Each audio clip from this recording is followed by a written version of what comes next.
하나님 말씀 열왕기상 19장 1절에서 8절의 말씀입니다. 열왕기상 19장 1절에서 8절입니다.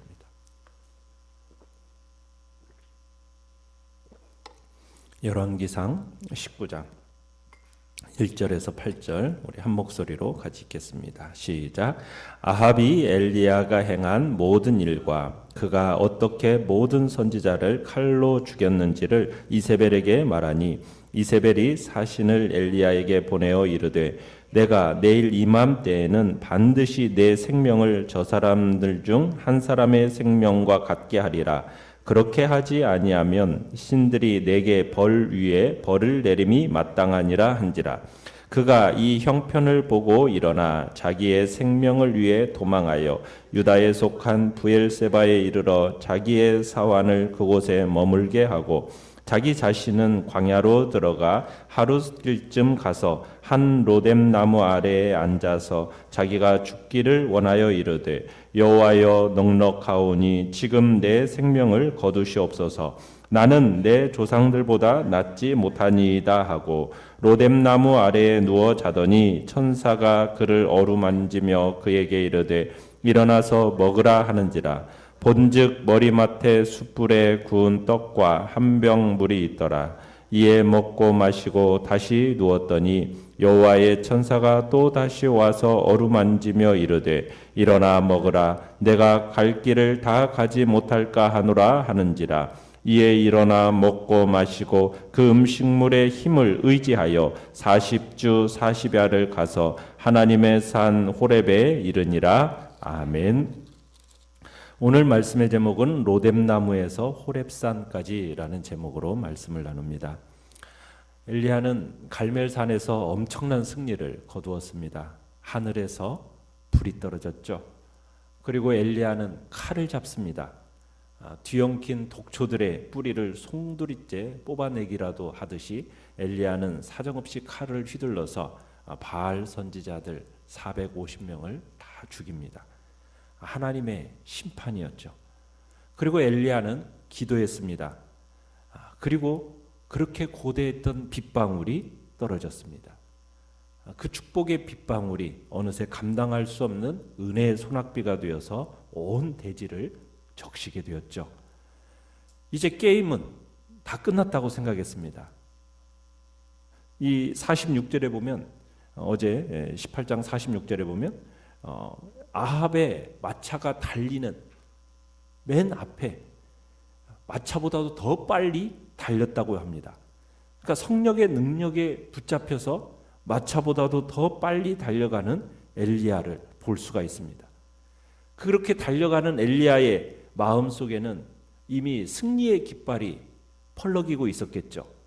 들떠 있었을 것입니다. 이 여세를 몰아서 하나님의 나라를 재건하리라. 그런 결심이 서 있었을 겁니다. 이제 종교개혁은 시간 문제라고 생각했겠죠. 그런데 그가 만난 장면은 너무나 어색한 장면입니다. 엘리야는 분명히 이 갈멜산 사건 이후에 대부흥이 일어날 것이다. 백성들은 거국적으로 회개할 것이고 주님께로 돌아올 거다. 백성들은 바알 신들과 선지자들을 내어쫓고 주님께로 온전히 돌아와서 이 나라를 갱신할 것이다. 그런 기대 속에서 갔는데 아합은 변했습니까? 안 변했습니까? 안 변합니다. 그의 아내 이세벨은 전혀 기세가 꺾이질 않습니다. 변화의 조짐도 보이지가 않습니다. 내용 관찰 문제 1번을 보시면 엘리야가 한 일을 알게 된 이세벨이 엘리야를 어떻게 위협을 하고 있습니까? 2절에 가보시면은 네가 예언자들을 죽였으니 나도 너를 죽이겠다는 거예요. 내가 내일 이맘때까지 너를 죽이지 못한다면 신들이 주는 천벌을 내가 달게 받겠다. 아니 그보다 더한 재앙이라도 내가 그대로 받겠다. 아주 이세벨은 현실감 있게 엘리야를 협박을 합니다. 심지어는 시간까지 제시하고 있어요. 언제? 내일 이맘때.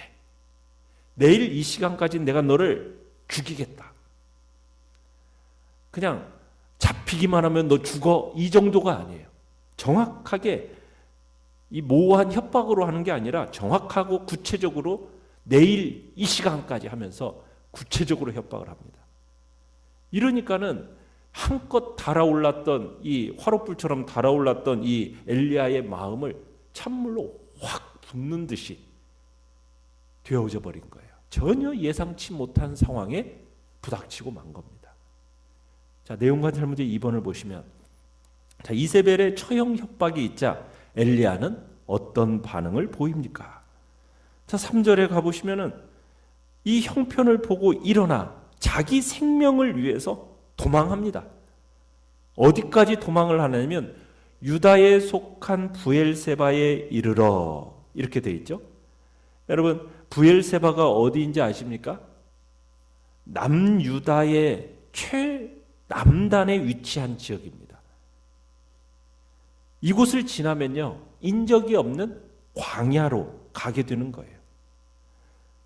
여러분, 지금 엘리야는 아합과 이세벨은 지금 어디예요? 북이스라엘이에요. 북이스라엘. 근데 북이스라엘을 지나서 거기를 벗어나는 것으로 만족하지 않고 어디까지? 남유다도 넘어서 브엘세바를 지나서 광야 속으로 들어가는 거예요. 애굽 근처까지 가는 겁니다. 그러더니 4절에 보는 것처럼 엘리야가 광야에서 어떤 로뎀 나무를 발견하고는 그 나무 아래로 가서 뭐 하고 있습니까? 죽기를 간청하면서 기도하고 있습니다. 아니, 우리가 봤던 엘리야의 모습은 어디로 갔습니까? 지금 완전히 이 협박 앞에 겁을 잔뜩 집어먹은 지금 겁쟁이로 나타나고 있어요. 이해가 되세요? 아니, 지금 이 본문에 등장하는 이 사람이 엘리야가 맞나요? 좀 적응이 안 돼요. 그죠? 그런데 성경은 일단 먼저 우리에게 못 박아 말씀하는 게 있습니다. 이 위대한 영웅이었던 이 엘리야, 바로 그 엘리야가 바로 이 사람이 맞다라는 거예요. 그 이세벨의 협박 앞에 지금 두려움 속에 벌벌 떨면서 그 멀리까지 도망가는 엘리야의 모습. 이 엘리야를 통해서 우리가 볼 수 있는 게 뭡니까? 엘리야는 우리와 똑같은 성정, 그죠? 성정이 똑같은 사람이라는 것을 우리로 하여금 보게 하는 겁니다. 그러니까 우리는 인정해야 돼요. 인간이라는 존재에 대해서 우리는 알아야 됩니다. 그렇지 않으면 한순간에 내 자신이 그 자리에 서게 된다는 것을 보게 될 겁니다. 그러니까 성경의 경고죠. 저 사람만큼은 다를 거야. 다른 존재, 인간이 있습니까? 없다는 거예요. 세상을 뒤집을 만한 것 같은 그 충만한 능력을 가진 모습, 그리고 지구 구석에 처박혀서 헤쳐나올 수 없을 것 같은 침체된 모습, 이 모습은요, 어떻게 보면 그 둘의 모습은 한 걸음 차이라는 거예요. 자, 연구와 묵상 문제 3번을 보시면, 자, 불과 얼마 전에 갈멜산 대결을 통해 하나님의 능력을 보였던 엘리야가 이토록 나약해진 이유는 무엇일까요? 엘리야가 이렇게 영적 침체를 경험하게 되는 이유는 무엇이겠습니까? 하나님을 향한 영적 시선을 빼앗겨 버렸기 때문입니다. 자, 3절 상반절에 보면 그가 뭘 보고? 이 형편을 보고라고 되어 있어요. 이 형편을 보고. 여러분, 이 보고라는 단어는 엘리야의 마음을 지배했다라는 뜻이에요. 그러니까 그냥 단순히 이렇게 그냥 잠깐 보고 지나가는 정도가 아니라 계속 쳐다본다라는 의미입니다. 그러다 보니까 이 상황에 엘리야가 어떻게 됐다라는 거예요? 압도가 됐다는 거예요. 이 엘리야의 생각이 완전히 압도가 되어버린 겁니다. 뭐에? 이 형편에. 그 일상한 이런 결정을 하게 만들 정도로 보고 또 보고 생각하고 또 생각하게 된 거라는 겁니다. 지금 엘리야의 눈앞의 상황이 지나치게 크게 보이고 있는 거예요. 지금 오직 눈앞의 상황만 보이는 겁니다. 그 위의 것은 아무것도 보이지 않게 됐다는 얘기예요. 그 이전에 엘리야는 어떠했습니까? 엘리야는요, 상황을 보지 않았어요. 누구만 봤어요? 하나님만 봤어요. 하나님만. 눈앞에 절망스러운 상황은 그러니까 작게 보인 거거든요. 그 대신에 자신의 그 영적인 화면을 가득 채운 것은 누구였습니까? 하나님이었다고요. 그런데 지금 완전히 달라져 버렸어요. 그 영적인 화면에서 하나님은 온데간데 없어지고 비통한 상황만 보인 겁니다. 영적인 시선을 빼앗겨 버린 거예요. 그렇게 난 뒤에 지금 엘리야는 우리가 믿을 수 없는 그런 사람이 된 겁니다. 그런데 이게 인간이에요. 이건 남의 이야기라고 생각하면 안 됩니다. 우리 모두의 이야기인 거죠. 우리에게 영적인 폭풍이라는 것은 한순간에 몰아닥칩니다. 예상치 못한 상황, 예상치 못한 시간에 무례한 방법으로 우리에게 찾아와요. 그때 우리는 어떻게 해야 되는가? 그 환경 앞에 그 환경과 상황과 형편만 계속 바라보다가 그것에 매몰되어서 두려움에 벌벌 떠는 겁쟁이로 전락할 건가? 아니면은 우리의 시선을 오직 하나님께로 두어서 담대하게 나아가는 사람이 될 건가? 그래 중요한 게 뭐냐면 믿음이에요. 믿음이라는 게 뭡니까? 믿음이라는 건 다른 게 아니에요. 하나님만을 바라보는 거예요. 하나님만을. 육신의 눈으로가 아니라 영의 눈으로, 믿음의 눈으로 하나님을 바라보는 것이 믿음입니다. 그 하나님을 뚫어지게 바라보는 겁니다. 아니, 더 정확하게 말하면 오직 하나님만 쳐다보는 거예요. 하나님만. 나의 그 영적인 시야를 그 하나님으로 가득 채우는 것이 믿음입니다. 그것이 바로 성령 충만이죠. 사탄은 우리에게서 필사적으로 빼앗고 싶어하는 그 한 가지가 뭡니까? 영적인 시선이에요. 우리의 눈이, 영적인 눈이 하나님이 아니라 상황과 환경과 형편을 보도록 만드는 것이 사단의 전략이에요. 그렇기 때문에 우리에게 있어서 영적인 시선이라는 것은 생명과 같은 겁니다. 염려와 근심거리를 쳐다보지 마십시오. 문제를 쳐다보지 마십시오.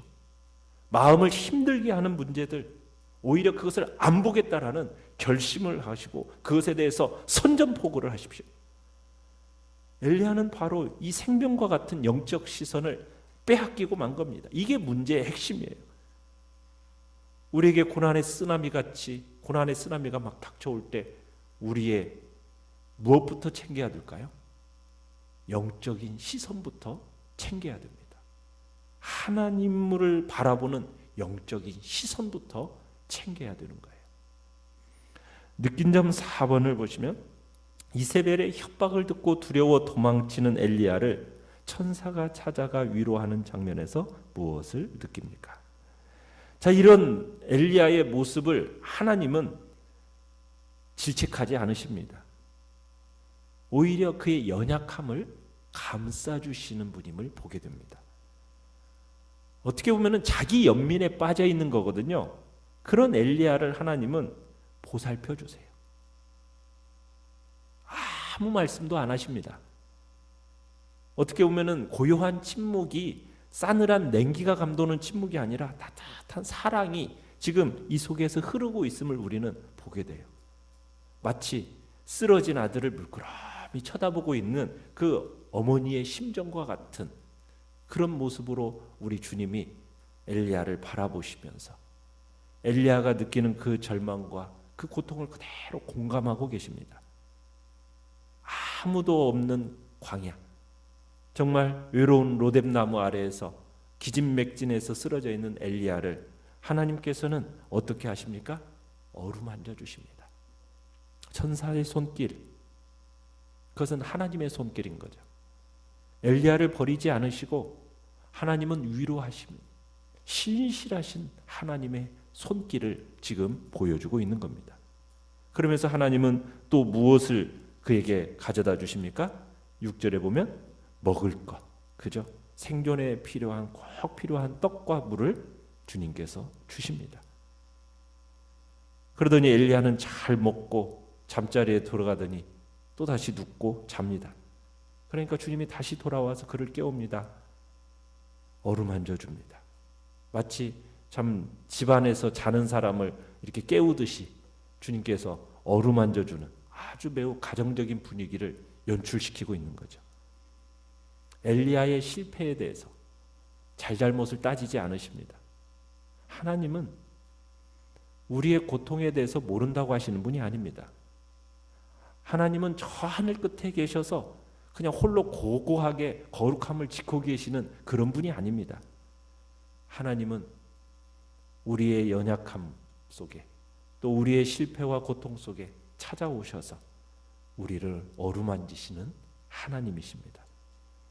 우리에게 가까이 다가오셔서 누구보다도 우리의 마음을 잘 아시고 공감하시는 하나님, 조용히 어루만지시면서 그를 위로하시고 우리에게 대해서 진노 가운데서도 변함없는 그 하나님의 사랑으로 우리를 붙드시는 분임을 주님은 우리에게 보여주고 계시는 것입니다. 우리는 그 하나님을 바라보고 그 하나님을 붙들고 믿음으로 나아가는 것이 우리의 모습이 되어야 됨을 가르쳐주고 계시는 거죠. 결단과 적용을 보시면은 나 같은 사람이 뭘 할 수 있겠어 라며 두려움과 위축감에 사로잡혀 있진 않습니까? 형편을 보지 말고 그 형편을 다 덮고도 남을 만큼 크신 손으로 나를 어루만지시며 지지해 주시는 하나님을 바라봅시다. 오늘의 기도 같이 읽겠습니다. 많이 힘들지 내가 너를 잘 안다라고 말씀하시며 제 심령을 어루만지시는 하나님 아버지의 따스한 손길을 느끼게 하소서. 아멘. 말씀을 생각하면서 기도하시고요. 연약한 우리의 지체들을 위해서 기도해 주시며 코로나19 바이러스가 속히 종식되는 은혜를 구합니다. 참으로 또 확산되어져 가는 일로에 있는데 하나님 이 땅을 또 긍휼히 여겨달라고 위해서 기도하시고 다가오는 성령 강림 기념주의를 통해서 모든 성도들이 성령의 충만함과 주님의 교회의 부흥의 역사와 이 나라와 이 민족의 새롭게 하시는 역사를 놓고 기도해 주시기 바랍니다.